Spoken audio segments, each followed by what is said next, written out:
All right, good morning, everybody. I've never been in a conference where everyone's actually sitting down right at the bell, so this is a good start. I'm Nicole LaVoi. I'm the Associate Director of the Tucker Center. Welcome, everybody. It's so great to see everybody here. Wow, applause already. People have had coffee. It's good. All right.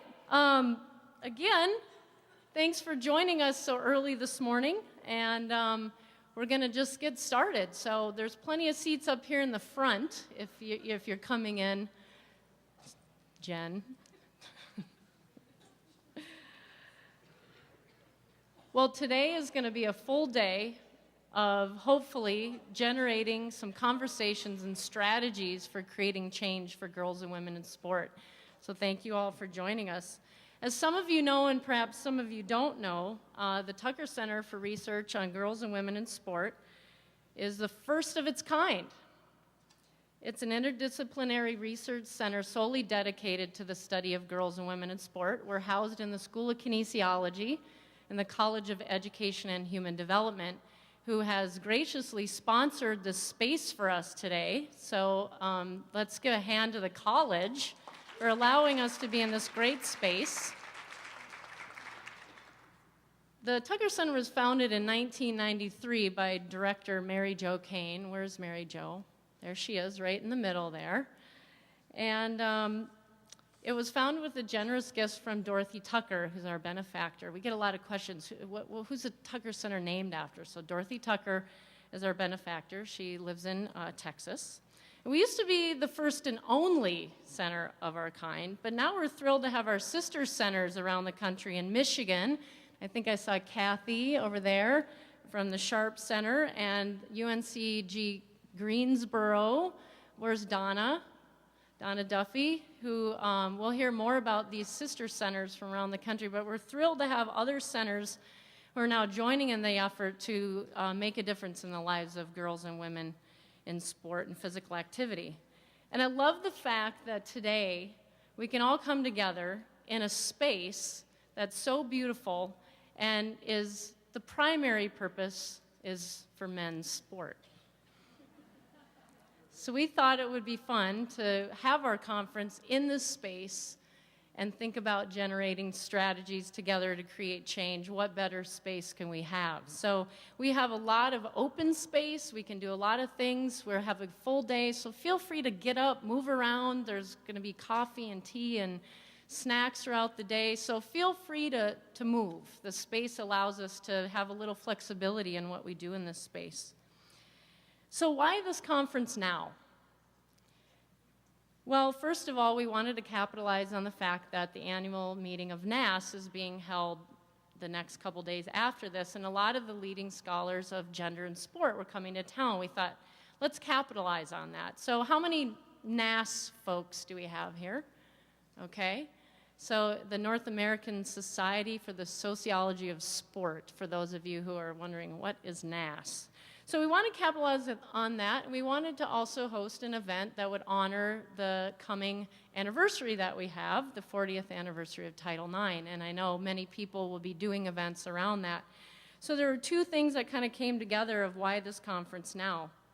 And we know that with the 40th anniversary of Title IX, there's been significant changes and positive outcomes for girls with increased opportunity to participate. Yet, 40 years later, we're still facing a lot of inequities, and we want to address that today. So we have inequities from the lack of females in positions of power, health disparities and participation inequalities. We're still struggling with homophobia for athletes and female coaches in sport. We have a decreasing coverage of female athletes in the media over time, and we'll hear about a lot of these today. And we are still figuring out ways to include lesbian, transgender, and intersex athletes along with athletes with cognitive and physical impairments. So we've done a lot, but we still have a ways to go. And these issues are a few, and they're a few of what we'll talk about today in terms of our focus themes. But I want us to think about together, how can we use what we know, and there's a lot of expertise in this room. How can we use what we know collectively to generate some change initiatives, some strategies, some new connections, some partnerships, some research, some programmatic efforts? How can we come together to do that, to try to move the needle so in 10 years from now, on the 50th anniversary of Title IX, we can say, back in Minneapolis in 2011, I met so-and-so, and we started talking about this idea, and this is what we're doing as a result of that. I really hope that some of those conversations will happen today.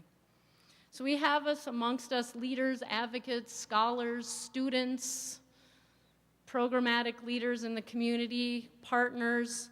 And so we have a lot of collective expertise in this room, and I'm looking at Dorothy McIntyre here, who used to work for the Minnesota State High School League, who used to run an annual conference on women in sport leadership, and when she retired, it kind of was no longer. So I'm looking at Dorothy. How many years did you do that, Dorothy? Yeah. 5 years, and it was great, and we came together every year.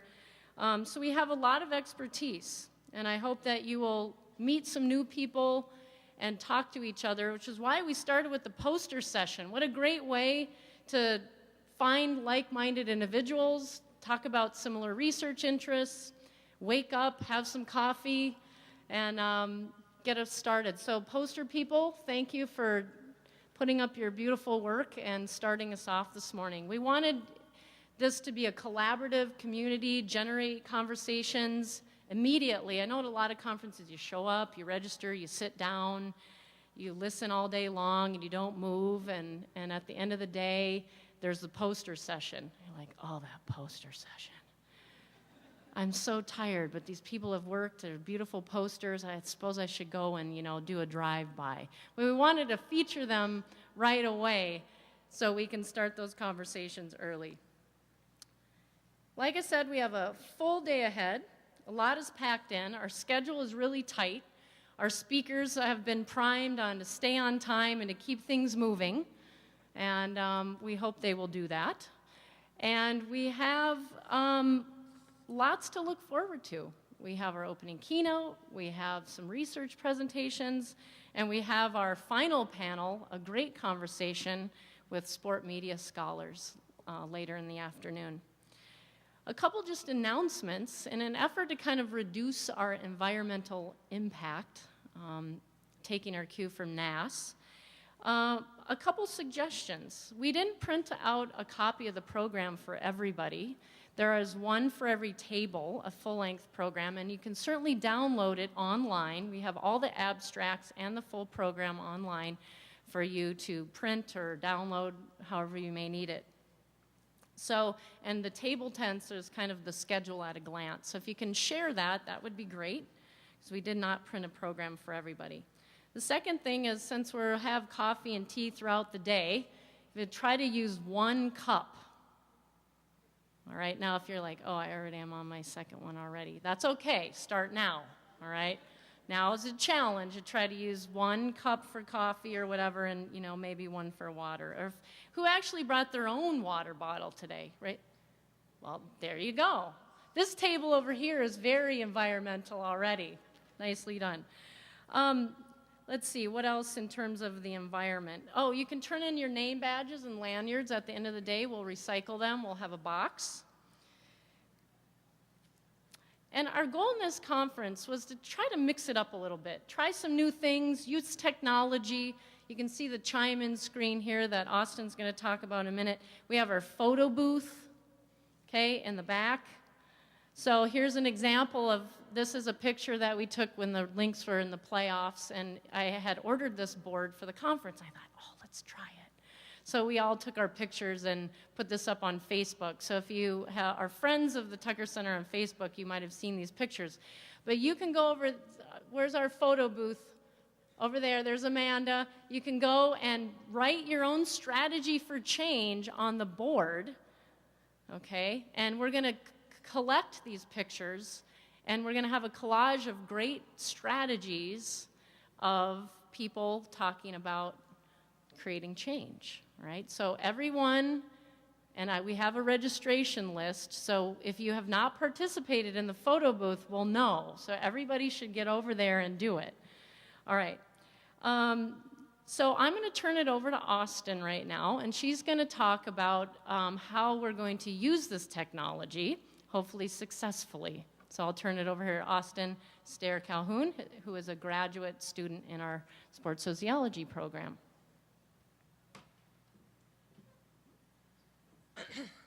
Hi, sorry, excuse my voice.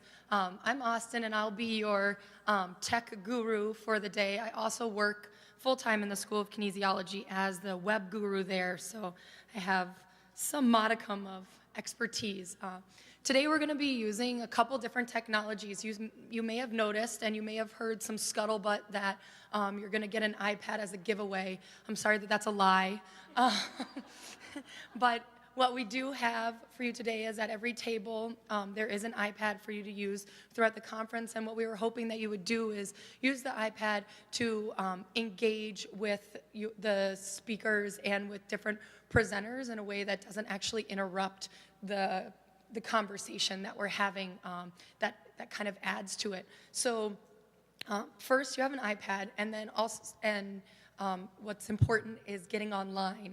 So most of you, if you registered by Monday, were emailed a login to get on the internet. And Vicky, who is somewhere, is our iPad rover, and she'll be helping if you have trouble at the table. The person that is touching the iPad now is likely the tech enthusiast at your table. So you also now have a de facto tech captain at your table who you will look to when you have trouble as well. I will also be sitting in this back corner over there, and that'll be my tech stop if you have any trouble throughout the day with your iPad or getting on the internet or whatever, technology-wise, come see me over there. So once you are online, you go to Safari, which is your web browser, and you're going to access the URL. It's z.umn/tcchime, and that'll get you to a screen that'll have a little box where you can. Yes, it's on your name tag.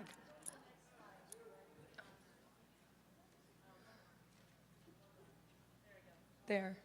This is the battle we all face.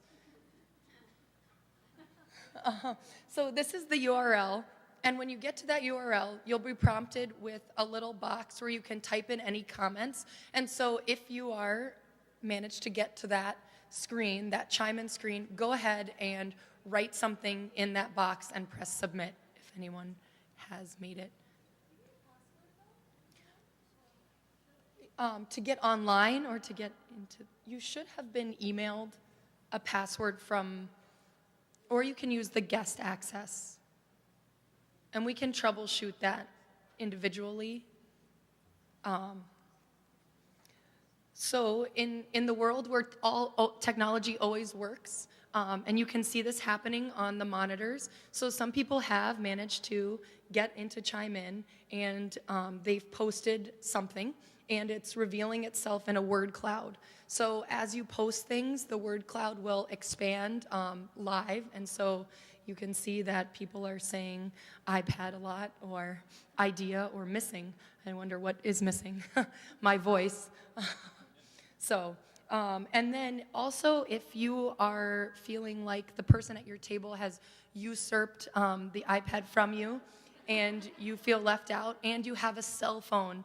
I didn't put this on the slide, but I have tweeted this number. So if you send a text message to 612-412-4463, and then you start that text message with the question number, which is on the top of the screen, 3163, you can send a text message that will also update this word cloud. And if for some reason this has been too fast and you've forgotten everything I've said, no big deal, because if you go to this same URL, and instead of putting TC Chime, you put in Chime Help, you'll get a little recap of what I said. So get online and get chiming. Thank you.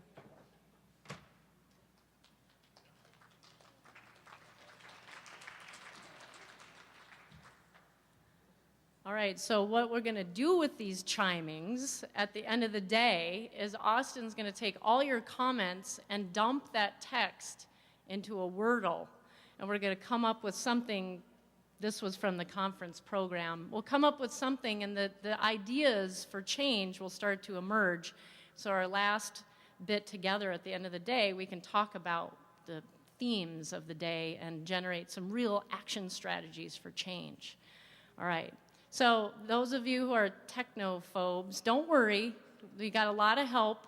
And if you haven't got to use the iPad yet, now's your chance. Now, throughout the day, we're going to be raffling off things, not the iPads, but other things. And we're going to start with a T-shirt. So if you want to get out your ticket, evidently people have loved this bag. We got it at the Minnesota Girls and Women's Sport Day. It's mine. I don't want to give it away, but if it's that coveted, maybe we'll raffle it off at the end of the day. So, all right, first number. All right, here we go. 298451. Hopefully that's not mine. 298451. Okay, that would be really weird, wouldn't it? No? All right. Nobody? All right. You're still in it then. 298500. Are there people hiding somewhere? No? All right. We're still going. All right, you're still in it. 298515. Come on up. Here, I'll come to you. All right, here we go.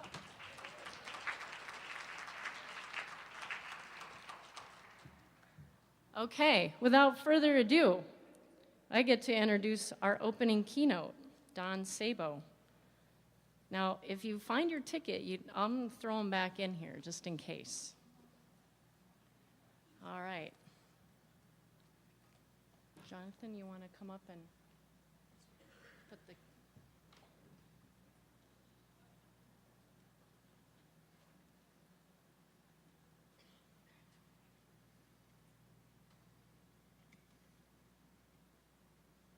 Okay. Very good. So Don Sabo, we thought at the Tucker Center that there would be no better person to give the opening keynote than Don Sabo, who's a professor of health and policy education in the doctoral programs at DeUville, is that right, Don? College in Buffalo, New York. Don is considered one of the most important empirical researchers in the U.S. on girls and women in sport, especially related to youth sports, gendered participation opportunities, and family and health correlates. Professor Sabo is the author or editor of 8 books, numerous peer-reviewed articles, and several groundbreaking national research reports, including the White House Project Report, Benchmarking Women's Leadership in 2009, Go Out and Play, Youth Sports in America, and a lot of you have probably read these reports and cited them as much as I have, Physical Activity and Sport in the Lives of Girls in 1997. In addition to his scholarship, he founded and directs the Center for Research on Physical Activity, Sport, and Health, and is currently a senior health policy advisor to the Women's Sport Foundation, where he has also served as the research director. In 2009, Don Sabo was bestowed the American Association, AFERD, we'll just shorten it, the AFERD Scholar of the Year, and in 2010, the Women's Sport Foundation honored him with the Darlene Kluka Women's Sport and Physical Activity Research Award. He's the former president of NAS, and he also played Division 1A football, was a defensive captain. You might not have known that. Professor Sabo often quips that, quote, a man's place is in the women's movement, and he believes that research on gender relations helps us to better understand both women and men. As a tireless scholar, advocate, and mentor to many of us, and an all-around great guy, we at the Tucker Center felt there was no better person to kick off our conference than Don Sabo. So let's give a warm Minnesota welcome. You're welcome. Good script. Good morning, everyone.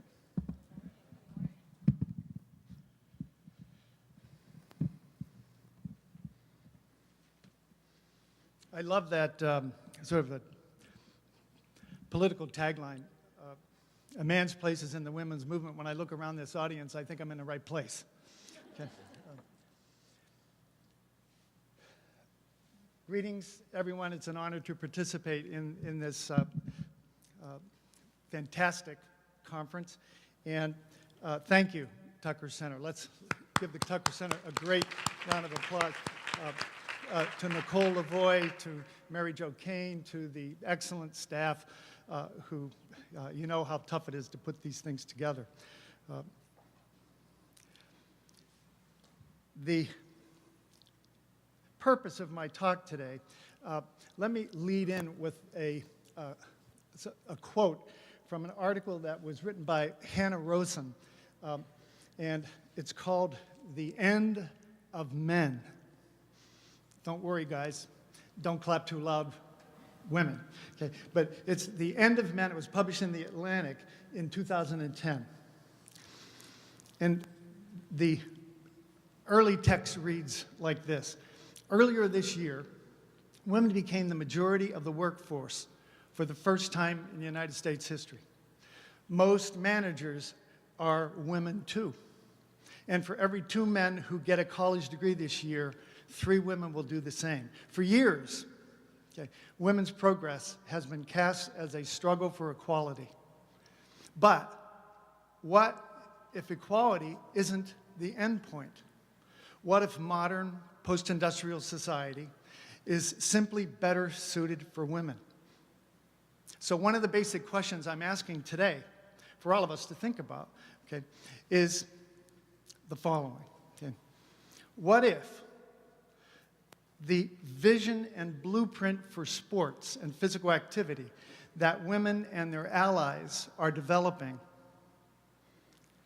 within the women's sports movement is better, not only better suited for women, but better suited for men? What will sport look like in the future when gender equality is the status quo? Knowledge and vision go hand in hand, and today I want to quickly discuss some research findings that I've been involved with, others that are generated in the last decade or two, that flow basically from gender scholars and women's sports advocates. I believe that the content and implications of this growing knowledge base tells us something about the future of sport, and certainly the future of women's sports. So basically, I want to argue today that sport is not only changing women, but women are changing sport. I also want to assert that the traditional sport equals traditional masculinity cultural equation is in decline. And the sooner it declines permanently, the better off I think everyone will be. I want to argue that men are still in power. You don't have to argue that. Look around. And in many ways, nationally, internationally, in small communities across the country, across nations. And finally, I want to contend that women are creating a new vision for sport that will become the dominant paradigm for the 21st century. Everybody in the room would agree that sports are changing and will continue to change. And during the past 40 years, women have led a great deal of those changes. Feminist movements and women's sports movements have changed the way we all think about sport, envision sport, and how to transform sport. And women's sports movements around the world have become a touchstone for debate and struggle how sport should fit into our lives. Let's talk about gender equity. The struggle for gender equity goes on. Men are still at the top of the patriarchal hierarchy. And in sport, they still cling to the old ways, and in turn, that reinforces their power. Progress, though, has been made. There are more women participating in college sports, youth sports, okay? More women participating in sports around the world. I mean, let's take that as a given. However, look at the data. In intercollegiate sport, a 10-year study by John Cheslick, okay, it was the most comprehensive study of intercollegiate athletic participation and gender equity that had been done. He looked at the trends between 95 and 2004, 2005, and what he found was that basically women were 56% of undergrads, and women's share of athletic participation opportunities was 42%, underrepresentation. And the evidence showed that between 2001 and 2005, the trend toward greater opportunities being allocated to women actually slowed down and declined. Okay? And what's interesting is that we have done a similar analysis of the trajectory of gender equity in high school athletics. Okay? And this study, it's called Progress Without Equity. It'll be released in a few weeks. But basically, we found a similar increase in girls' participation in sports, never approaching equity, okay, in high school sports. Okay? But after 2000, between 2000 and 2005, that's the most current data, okay, there's a flatlining, okay, of participation opportunities. Could it mean a backlash, a slowdown? We don't know. Okay? So there's a mixed picture here, okay, in terms of women, okay, participation. Women have made gains, but the barriers are still there. There's been an expansion of participation in the Winter Olympics, bobsled, ski jumping in 2012.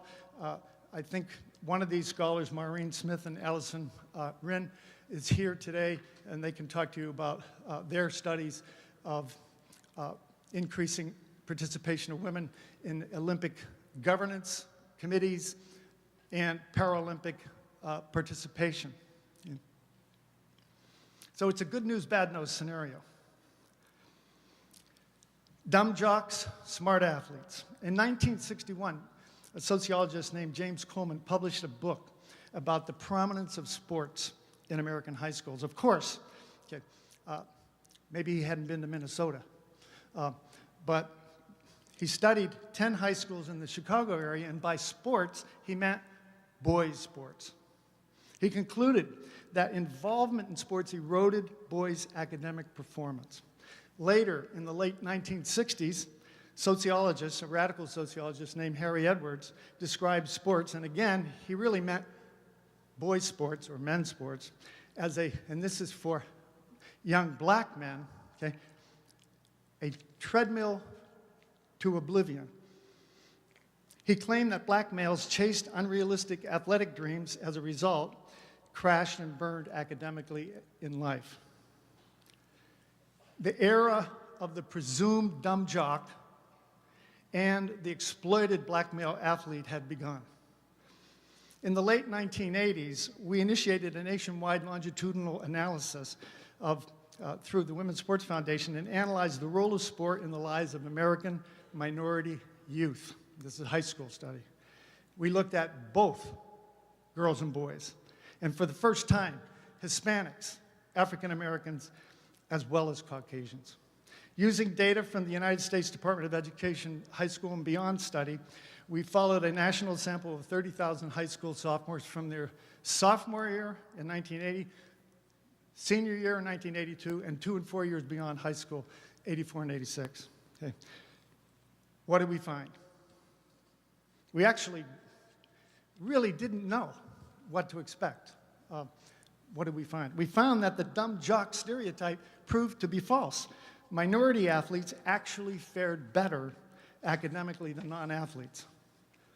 African American and Hispanic athletes, both boys and girls, scored higher on standardized reading, vocabulary, and mathematics tests than their non-athletic counterparts. Sports involvement lowered the dropout rate among some minorities in suburban and rural schools, but not in urban schools. So there's a lot of variation across community, town, suburban, rural, school type, suburban, urban, etc. Some racial and ethnic minorities seem to benefit academically, particularly Hispanic females in urban and rural schools. And Phil Velez and I, we've continued to do these kind of analyses on more contemporary data sets, and we've observed that some of the educational benefits of sports show up as early as middle school for both girls and boys. Indeed, schools with greater level of athletic participation for both girls and boys and across race and ethnic groups report lower rates of student suspensions, less violence and assault, better performance in advanced placement tests in science, history, and languages. Ironically, okay, and this brings us back to the dark side, okay, our most current data suggests that in terms of race and gender subgroups, it is urban black females who are the have-nots of American youth sports, who show the lowest participation rates and the least gains from sport, which is why the WSF has created the Go, Go, Go program and spent more than $4.6 million, okay, in communities, urban communities around the United States. The bottom line here is that sports either are or can be an educational asset to American girls and boys. And gender equity in school sports is reaping positive academic outcomes, and not just for whites. Increasingly, I believe that income inequality across school districts and families is the primary explanatory variable in terms of who benefits and who doesn't benefit from athletic participation. We should not only be occupying Wall Street, we should be occupying PTA offices and high school stadiums on game night, okay? And I won't tell you what sport.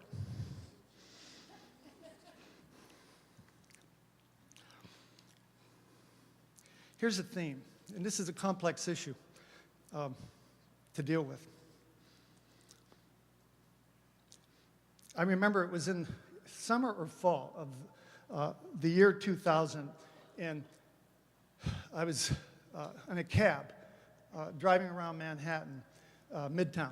Okay, Billie Jean King was riding shotgun in the front seat. I tried to get in there, but she pushed me out of the way and got in first. Okay, don't fight with Billie, that's for sure. Okay, I was sitting in the left back. There was maybe a 25-year-old WSF intern. We have an intern, former intern here with us today, and then Gabrielle Reese, the volleyball player, was riding on the other window seat in the back. And she was talking to us to kind of get our feedback about her decision, she was pretty much close to me, to pose nude in Playboy magazine. Okay? And of course, Billie, she was against it. You know, oh man, you don't want to go there. Okay? I was against it. And that was one of the first times I started feeling middle age. Okay, but also like a real second waver, like, oh, you can't do that, you know, second wave feminist. You can't do that, okay? It's automatically disempowering and you're gonna get exploited, you're gonna, you know, that type of thing. But she kept saying, no, this is gonna be empowering to me. It's my body. That's what I've learned through sport. And nobody can exploit me, okay, that type of thing. Well, she ultimately did it, okay? And what I want to say is that sexual harassment is a major problem in sport, okay? And there's been a lot that has been done to counteract it and to fight against it in terms of policy formations, awareness, education. It's a real problem, okay? And the Tucker Center's research in terms of the sexualization of women athletes in media, spot on, okay? I mean, that's real.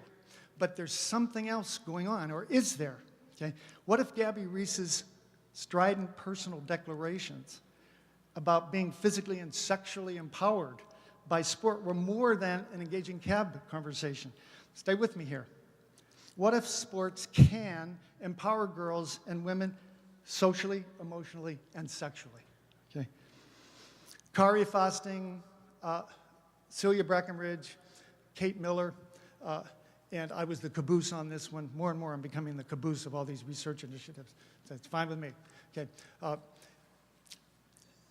we tested, okay, what Carey called the protection hypothesis among college juniors, okay?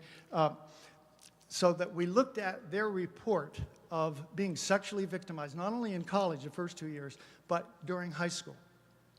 And we controlled for all sorts of other variables. And what we found was this, that modest support for student athletes being significantly less likely to report sexual victimization by their non-athletic counterparts, okay, during that time frame. Okay. Interesting finding. Interesting finding. Okay. The measured conclusion that sport can empower women. Okay. And then, in an earlier study, it was published, I think, in 1997. I always get this mixed up, and Marge Snyder always corrects me. Okay. But we did a study that looked at teen pregnancy. Let me tell you about it. 2 life changers. Teen pregnancy changes young people's lives. Girls' sports changes young people's lives. In 2008, there were 435,000 live births to 15 to 19-year-olds, and half of those were considered unintended pregnancies. Okay. There's a cycle that unintended pregnancy puts into motion. Teen moms become less likely to complete school, earlier than planned entry into the labor force, greater probability of ending up on welfare, all kinds of morbidities associated with early birth from not only the moms but the daughters. Okay. And so what we did, we used Centers for Disease Control Youth Risk Behavior Survey data, okay, nationally representative sample of 11,000 students, okay, and we examined the relationship between high school athletic participation and risk for teen pregnancy. Here's what we found. Compared to girls not involved with sports, girls who play sports do in fact have lower pregnancy rates. They had their first intercourse later in adolescence, and after becoming sexually active, they engaged in sexual intercourse less frequently than their non-athletic counterparts, had sex less often, reported fewer sex partners, and were more likely to use contraceptives. Now, when you consider the conservative estimated cost that teen pregnancy and birth costs in the United States, it's about $9 billion a year. Okay. Why isn't there more research being done on this, and why aren't policymakers doing something about it? Okay. The policy message here, okay, has been taken up by the Population Council in and around the world, but not so much domestically, all right? Sport can be a family asset. And one of the things, we use another nationwide sample of boys and girls, 3rd through 12th grade. We paralleled that school-based survey with an interview study of a nationwide sample of parents of 3rd through 12th graders. And basically we looked at all different kinds of aspects of their kids' involvement and family aspects in terms of sports and fitness activity. Okay. The finding I want to highlight today is that we found that when we tested the hypotheses that where girls participate in sports, okay, family satisfaction, family cohesion, communication between family members is significantly higher than when girls don't participate in sports. Okay? And basically, the hypothesis, I expected to find that in dual-parent families, but we tested it for single-parent families. And you know the challenges that single moms and single-parent families face. Okay? I didn't expect to find it. We found it. Okay? It's there. So it looks to me that the evidence shows that youth sports is not only an asset to kids, it's an asset to moms, single moms, and dual and single parent families. Okay. The tragedy is that there's hardly any social researchers that are studying these relationships, and it's going to take a lot more facts and lobbying to secure gender equity for daughters and sons. And I think we can make a case, make the case for gender equity stronger if we start doing this kind of research. Two numbers for you to consider. 4,479, 36,300. Motor vehicle crashes are the, not a, but the leading cause of death in the United States for 15 to 20-year-olds. In 2001, 5,341 teens were killed in motor vehicle crashes. 3,490 aged 16 to 19 died in 2006. About two-thirds of those, the seatbelts weren't buckled, or basically about 3,000 deaths per year. In perspective, the casualties, the total casualties in the U.S. military during the Iraq War from 2003 to date is 4,479. My crude estimate of the total teen casualties from vehicle crashes during that same time frame, 2003 to 2011, is 55,000, two-thirds of which were related to non-use of seatbelts, or more than 8.1 times the number of military fatalities during the Iraq War. How much money are American communities spending in investing into youth sports? How much money has been spent on the war? Okay. You do the math, you do the policy. We all can do the lobbying. If you haven't figured it out already, I really truly believe that sports are and can be a larger boon to public health. The concept of public health, basically, and the practice of preventive health rely on an holistic understanding that individual health outcomes are an expression of wider social and cultural conditions. The goal of public health, put simply, is to promote the health of the population through organized community efforts. Sports is an organized community effort.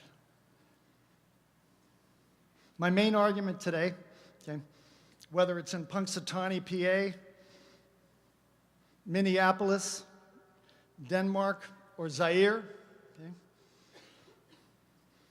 is that sport and gender scholars and women's sports advocates understand, they get it, the holistic context of sport involvement. The public health approach recognizes that sports influences many aspects of youth development. And this is evident in the Tucker Center's research report, Developing Physically Active Girls, okay, which integrated developmental, psychological, sociological, and physiological dimensions of girls and women's participation in sport. It's evident in the Women's Sports Foundation. Her Life Depends on It. Ellen Starowski did that most recent iteration of that. And internationally, community interventions to use sport to enhance girls' health and well-being can be found in European, Scandinavian countries, India, Afghanistan to Oslo, Ottawa, Sydney, Zimbabwe, and where's Cheryl Cookie? Montenegro. Okay? Okay. Here's just a list. I'm certainly not going to, go through the litany with you. This is a partial list of the mounting evidence that epidemiological evidence that links athletic participation of girls and women to favorable health outcomes and correlates. Okay, and this research basically, it's not like it's been happening for 50 years. This is emergent, right? Incipient. Okay. One thing, I'm not going to go in detail about this because the conference is a treasure trove to deal with these issues, okay? And that is the ongoing struggle of women for leadership, visibility, and marketability in sport. Nicole mentioned my involvement with the White House Project benchmark report on women's leadership. They looked at leadership progress but also the debits, right? And the persistent gender inequality in a variety of different institutional contexts, including sports, government, the corporate area, religion, et cetera. And basically, progress has been made, but the inequalities persist. Okay? Change is issuing, and the trajectory of change seems to be toward greater equality, gender equality, and hopefully that will persist. Okay? Now, at 10 o'clock, okay, we have a great panel that's going to deal with the struggle for leadership in coaching and athletic administration. I think Judy Sweet, is that Judy's panel? Okay, yeah, okay. And she forced me to plug her panel, okay? I'm real easy, you know, she just slipped a $5 bill like in my pocket. Okay, and then at 11:45, a leading discussion of issues of social justice and inclusion. And after lunch, we hear from representatives of some of the leading sports research and advocacy organizations in the world, and the Tucker Center, CAUSE, WSF, NAGWS, Alliance for Women Coaches, the International Working Group for Women in Sport, Women's Sports International, okay, and of course SHARP, which is the new woman on the block, okay, and later in the day, a cutting-edge discussion of women in sport media is brought into focus. So I'm really looking forward to this. I've been psyched about this conference for a while. I'll sum up, and then we'll do some interaction and questions. We're the daughters and sons of our actions. What do I mean by this? I mean basically, philosophically, karmically, or however you want to think about it, historically, that to a great extent, our vision and actions shape our future. In this context, I contend that women have become the principal investigators, the chief architects, the head coaches, the leading voices of a new paradigm in sport that promises to democratize participation and promote health and well-being as primary goals. Before Title IX, this is just 40 years ago, it would have been hard to imagine the explosion of girls' and women's involvement in sports in so many institutional contexts. Women had just begun to take on leadership in the fitness revolution. I saw Kathy Switzer last week in New York, and think what she did. One woman, snuck basically into the 1967 Boston Marathon, but she broke the, what is it called? It's not the glass ceiling, it's the pavement? I don't know how to put it.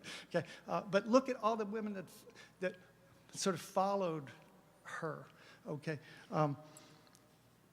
and who would have believed today that millions of people would be tuning in, okay, across the world to watch women's Olympic events, okay, say 40 years ago, or the World Cup. Okay. Today, the legal battles for equity in sports participation, leadership, and market share are being waged daily across the United States and around the world. And it is women who have become the most active change agents in sport. Now, here's a parting thought for you all. I made reference to the World Cup. This is a different kind of cup. The first testicular guard, known as the cup, okay, was used in cricket in 1874. The first helmet was used in hockey in 1974.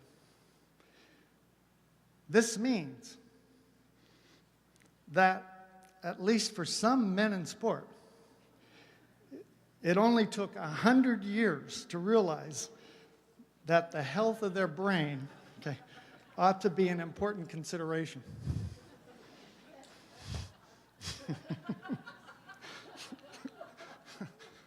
You know, it's funny, but it's true. Okay? And apparently now in 2011, the NFL is still trying to come to grips with the growing epidemiological evidence that their game puts players at elevated risk for head injury, psychoneurological deficits, Alzheimer's disease, and related dementias. Okay? I can tell you honestly that not a day goes by that I don't think of my own elevated risk for Alzheimer and related dementia. Okay, the coaches always told me I had to pay the price, and I bought the line playing D1 football. But I didn't know about the price of dementia. While women in sport still face monumental changes in their quest for recognition, equity, leadership, and opportunity, they've made great strides towards transforming the meaning and practice of sport. I believe that in the next 100 years, women's more holistic vision of the role of sports in our lives will be the winning vision that forges a future that is fundamentally different from the patriarchal past. Thank you very much.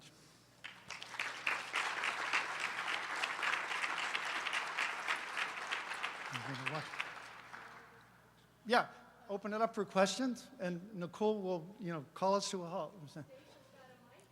Okay, somebody need a mic?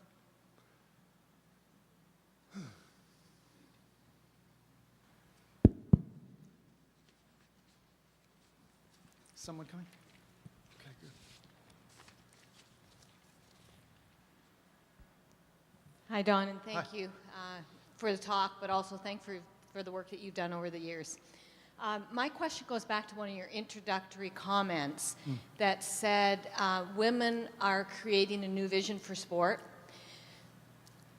I see us at a very high risk for just doing more of the same, because those are the women who are successful and are moving through the ranks and then reproducing what we see in men's sport. Kind of an assimilation process? Yeah.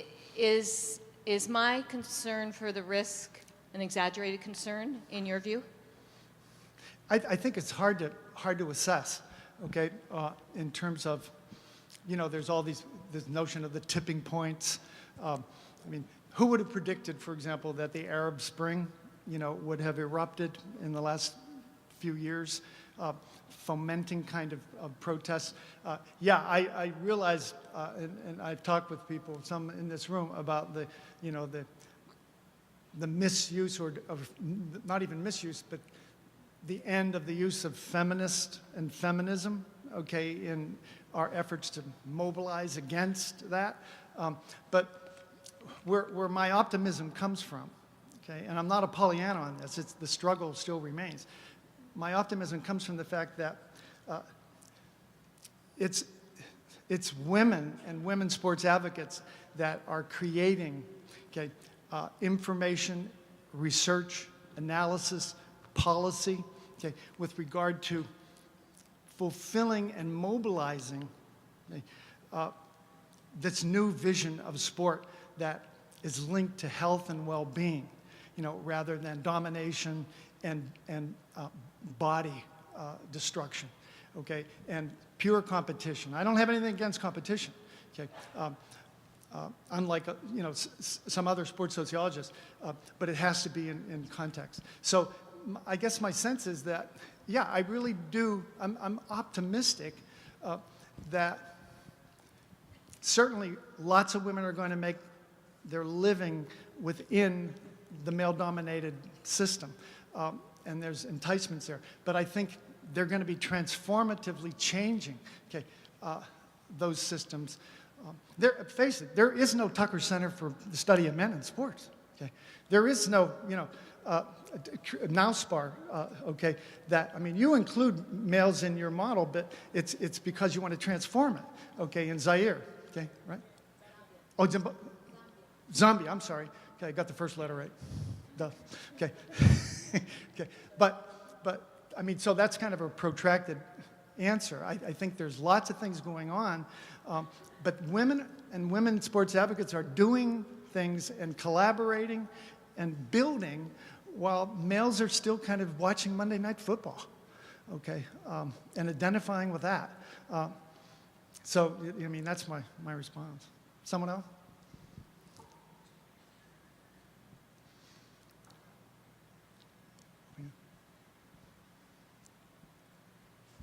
Hi, thank you. My name is Megan Grady, and I'm here from the YWCA of Rhode Island. So one of the things you touched on briefly in your presentation was the relationship between teen pregnancy and girls' sports.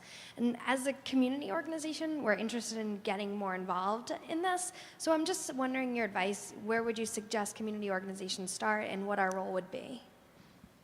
Okay. If I understand your question,